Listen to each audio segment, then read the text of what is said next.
Welcome into Road to the Draft. Casey Phillips here with senior writer and editor Scott Smith. This is where we talk about all the news that's happening in the Buccaneer world and how it might affect what they do in the draft. We are almost to April now. Yeah. It's right around the corner. It always feels like this is about the time where maybe some of the mock drafts start to coalesce a little bit. People start to get kind of these common themes for different teams, whereas at the beginning it's kind of all over the place. Yes. So more free agency has happened. We have a lot more evidence and information. So last week I know we talked a lot about some of the lesser likely things to happen.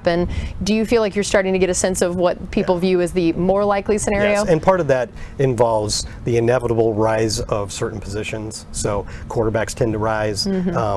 Offensive tackles, they tend to rise as you get closer. And by rise, I mean, if you look at a mock draft, you see them lower one week and then higher the next week. Are they really changing on the boards of teams? Probably not a lot, but just people are getting either better ideas that everybody agrees with, or they're getting information. And I'll start with one that came from a guy who's pretty plugged in, Daniel Jeremiah. He's got good sources in the NFL. So a lot of mock drafts you see out there are people basically doing the logical thing. Okay, this team needs a cornerback. Who's the best cornerback available? Some of these guys, though, they can maybe get some bits of information, and so you look at their drafts a little bit more like maybe they know something. And Daniel Jeremiah of NFL.com recently put out I think it's his first mock draft, and it's an unusual pick.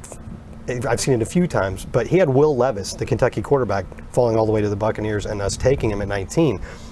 Will Levis last till 19? Not on most mock drafts, but it's possible. You know what I'm saying? So what you have to think about is, would the Buccaneers even consider taking a quarterback at 19? And I honestly think you can't write off the possibility, because you have Baker Mayfield on a one-year contract, and you have Kyle Trask, who you really don't know how it's going to go yet. And are either of them going to be the quarterback of the future? I'm sure both of them are going to try to be, and hopefully that is the case. Right. But you don't know that for sure. And if you have a chance to add another candidate there, maybe you do it. Yeah. I don't think it's out of the question. I don't think quarterback is the Bucs' #1 goal going into this draft in the first round, but I don't think it's out of the question. Yeah. What would you say? So outside of that one, what are some of the ones that do feel like maybe a more traditional look based on what the Bucs and probably more likely might need? You see the offensive tackles, as I mentioned. All this time, it looks like if the Buccaneers stay at 19, that Northwestern's Peter Skoronski and Ohio State's Paris Johnson and probably Georgia's Broderick Jones will be out of our reach by then. And so that's why, and we've talked about it in previous weeks, you see a guy like Darnell Wright of Tennessee going to us a lot at 19, but all of a sudden now Darnell Wright's rising too, because he's a good prospect. He could step right in and be a right tackle, and there's a lot of teams that could use that. So now you start seeing him go before 19. So who's next on that list? For most people, it's Oklahoma's Anton Harrison, who is a very technically sound guy. He's probably not quite as strong as some of these guys that would go before him, but he's very technically sound. He does the right thing all the time. He could step in right away and be a left tackle for you, or a right tackle, depending on what you want to do with Tristan Wirfs. So you see a lot of that.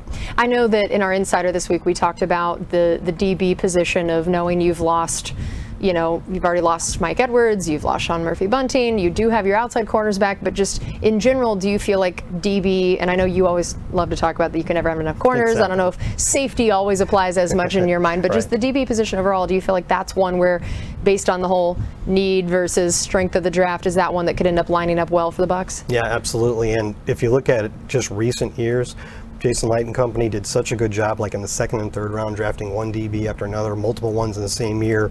They all stuck around and were starters for 4 years. Some of them you were able to resign. Some of them, like Mike Edwards and Sean Murphy-Bunting, you were not.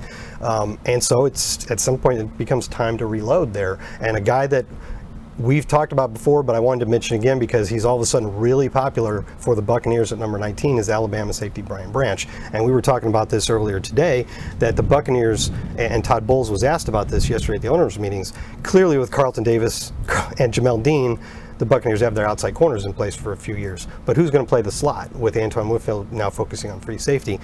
Alabama's Brian Branch is really a lot of scouts like him because he's very versatile. You can put him back there at safety, but you can also play him in the slot. So the Buccaneers don't necessarily have a frontline candidate for that slot position right now.